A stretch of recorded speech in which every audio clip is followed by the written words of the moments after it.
दोस्तों, भारत और चीन के बीच जारी तनाव कितने दिन तक चलेगा और इसका अंत कैसे होगा, इसके बारे में फिलहाल किसी को नहीं पता है। आज से कुछ समय पहले भारतीय मीडिया में ऐसी खबर आई थी कि इस मामले में चीन नेपाल से संपर्क करेगा और उसे इस हालात के बारे में बताएगा। अब सवाल ये उठता है कि आखिर दो बड़े देशों के बीच के इस खींचतान में नेपाल के नए राष्ट्रपति बनाने के बाद वो कहाँ खड़ा है। नेपाल के लिए किसी का पक्ष लेना कितना आसान है। 1962 में जब भारत और चीन के बीच में जब युद्ध हुआ था तो नेपाल का रुख क्या था? जो नेपाल का रुख था, क्या करीब 6 दशक बाद भी वही रहेगा? आज हम इस सिचुएशन में नेपाल के स्टैंड के बारे में जानेंगे। तो चलिए अब ज्यादा वक्त न गवाते हुए आज की वीडियो को शुरू करते हैं। भारत और चीन में चल रहे तनाव के बीच चीन का नेपाल से संपर्क को लेकर ऑफिशियली कुछ भी पता नहीं चल पाया है। केपी ओली को चीन ने भारत से तनाव के बारे में ब्रीफ किया है। हालांकि ये बातें अनऑफिशियल रूप से कही जा रही हैं, क्योंकि नेपाल की तरफ से ऐसी किसी भी बात की पुष्टि नहीं की गई कि वो चाइना की तरफ है। नेपाल चाहता है कि दोनों देशों में जारी तनाव के बीच उससे लेकर कोई गलत अंडरस्टैंडिंग ना बने। 1962 के युद्ध में नेपाल न्यूट्रल रहा था। नेपाल पहले भी और अब भी इस बात को मानता रहा है कि वो दो बड़े पड़ोसी देशों के बीच संबंध हार्मोनियस रहेगा तो उससे सबका फायदा होगा। ऐसा इसलिए कि अगर दोनों के बीच तनाव बढ़ेगा तो इन तीनों देशों में जरूरी चीजों को सप्लाई को लेकर समस्या बढ़ेगी। अब नेपाल ने 1962 में ऐसी सिचुएशन के दौरान क्या रुख लिया था, हम उसके बारे में आपको बताते हैं। भारत और चीन के बीच जब युद्ध हुआ था तब भी नेपाल पूरी तरह से न्यूट्रल रहा था। उसने किसी की भी साइड नहीं ली थी। हालांकि नेपाल में गोरखा भारत की तरफ से चीन के खिलाफ लड़ रहे थे, लेकिन नेपाली सरकार पूरी तरह से न्यूट्रल रही थी। वैसे भी तब भारत ने नेपाल का स्ट्रेटेजिक तरीके से इस्तेमाल नहीं किया था, लेकिन 1962 के बाद दारचुला के पास काला पानी की एक जगह है जिसे लेकर भारत और नेपाल के बीच विवाद हुआ था। नेपाल इस क्षेत्र को अपना हिस्सा मानता है, लेकिन वहाँ भारतीय सैनिक मौजूद हैं और इस एक चीज की वजह से भारत की नेपाल के सामने नेगेटिव इमेज बननी शुरू हो गई थी। इसी के साथ आपको बता दें कि प्रधानमंत्री शेर बहादुर देउबा 23 अगस्त 2022 को दिल्ली पहुंचे थे। नेपाली प्रधानमंत्री ने काला पानी को लेकर भारत से रिक्वेस्ट की थी कि इस मामले को जल्दी से निपटाया जाए। इसे लेकर नेपाल की राजनीतिक पार्टीज का शेर बहादुर देउबा पर भारी दबाव है। इसी वजह से इसमें कोई शक नहीं है कि नेपाल में भारत विरोधी भावना बढ़ी है और दूसरी तरफ वहां पर चीन की मौजूदगी भी तेजी से बढ़ी है। 2005 और 2006 के बाद नेपाल में पॉलिटिकल चेंज हुआ था। इस चेंज के बाद नेपाल एक रेडिकल एजेंडा के साथ आगे बढ़ा है। जब नेपाल संक्रमण काल से गुजर रहा था तब भारत ने गलतियां की थी और ऐसे में भारत की फिर से एक बुरी इमेज नेपाल के सामने बनी थी। नेपाल में राजतंत्र खत्म होने के बाद एक किस्म की राजनीतिक खालीपन रहा है। उस खालीपन और कुछ समय पहले जो नेपाल में पैंडेमिक का दौर था उसमें चीन एक बड़े प्लेयर के तौर पर सामने आया था। इससे पहले चीन की नेपाल में कोई दिलचस्पी नहीं रही है। नेपाल के साथ चीन का तिब्बत को लेकर मामूली संपर्क रहता था क्योंकि दोनों की सीमा साथ में लगी हुई है। पर आज के समय में चीन का नेपाल में इन्फ्लुएंस काफी बढ़ गया है। मगर इसमें गौर करने वाली बात यह है कि चीन ऐसा मानता है कि नेपाल में लंबे समय तक पॉलिटिकल इंस्टेबिलिटी रहती है तो ये उसके खिलाफ जा सकता है। इसी के साथ हम आपको बता दें कि एक्सपर्ट्स का ऐसा मानना है कि नेपाल में वामपंथी दलों के लीडरशिप में सरकार बनने के बाद चीन का पॉजिटिव एटीट्यूड दिखना नेचुरल है। पुष्प कमल दहाल के प्रधानमंत्री बनने से चीन को उन मुद्दों पर पक्के तौर से फायदा होगा जिसकी मांग नेपाल चीन से लगातार करता है। दहाल के प्रधानमंत्री बनने के बाद भारत और चीन के विदेश मंत्रालय ने उन्हें बधाई दी।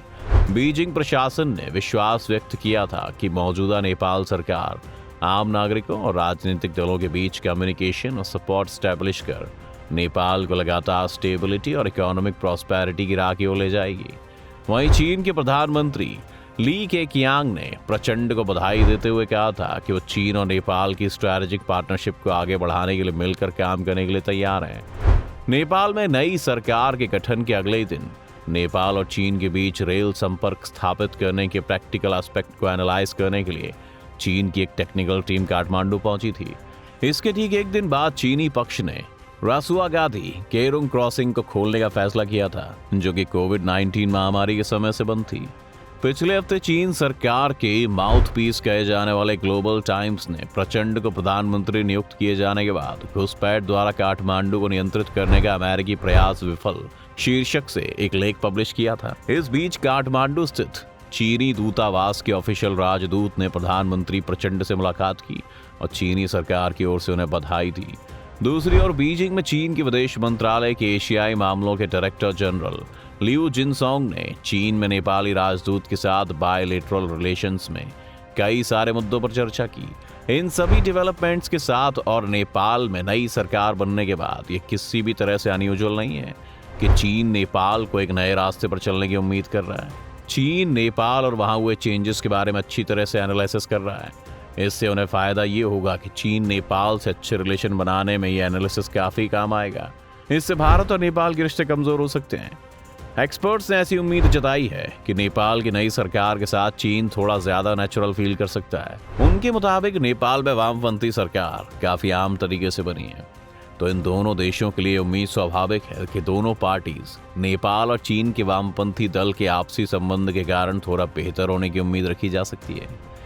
नेपाली कांग्रेस के संबंध चीनी कम्युनिस्ट पार्टी से भी है। वामपंथियों के साथ थोड़ा ज्यादा झुकाव अननेचुरल नहीं है। एक एस्टीमेट के मुताबिक चीजें पहले के कंपैरिजन में काफी बेहतर होंगी जब दोनों सत्ता की दिलचस्पी होगी। चीन ने नई सरकार का पूरा समर्थन देने का भरोसा दिया है और जैसी भी सिचुएशन हो चीन हर संभव मदद के लिए पूरी तरह से तैयार है। इसी के साथ कुछ एक्सपर्ट्स इस बात को एक दूसरे एंगल से देखते हैं।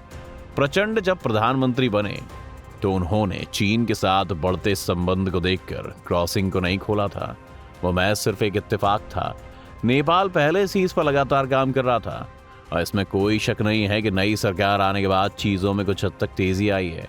नई सरकार ने रेलवे संपर्क को एस्टैब्लिश करने से जुड़े प्रैक्टिकल पहलुओं पर स्टडी भेजकर और बॉर्डर खोलकर चीन के लिए अपनी खुशी जाहिर की है। ये निरंतर प्रयास का नतीजा है।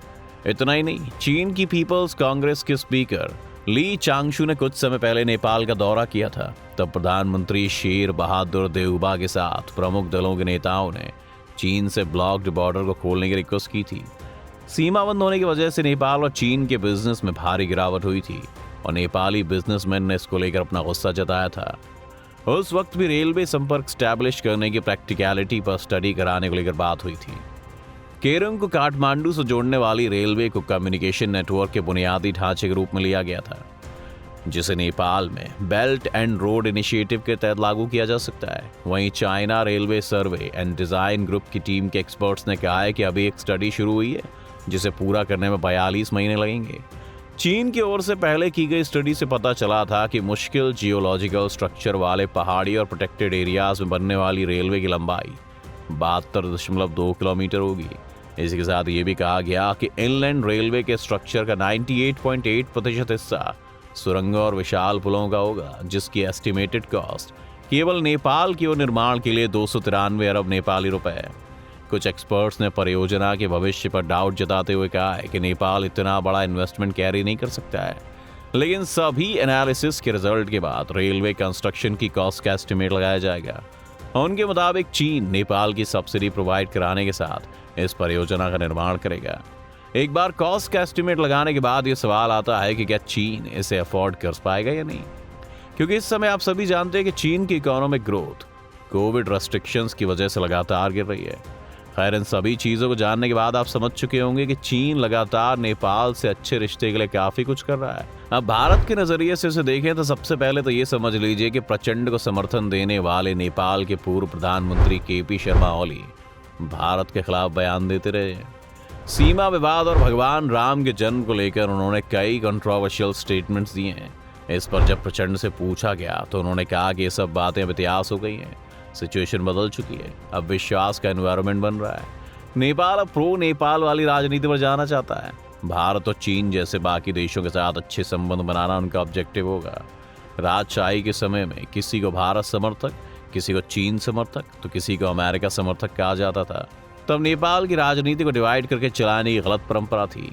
इसी के साथ उनका मानना है कि भारत के साथ नेपाल का एक यूनिक रिलेशन है।